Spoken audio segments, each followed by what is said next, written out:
A Toyota GR86 was engulfed in flames in South California after the engine blows up. There has been recent allegations of unreliability stemming from the sports car's engine. The fire is claimed to happen less than a day after the owner got his GR86 back from the dealership, where it had been for 4 months. The reason for the fire is still not known, nor was what led it to requiring repairs in the first place. The fire seems to have originated in the engine area, and quickly spreading to underneath the car.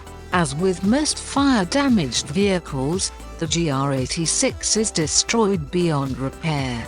The vehicle was stationary in the second lane, and firefighters tried their best to deal with the ordeal. The owner also suggested that he would be suing the Toyota dealership that repaired his vehicle.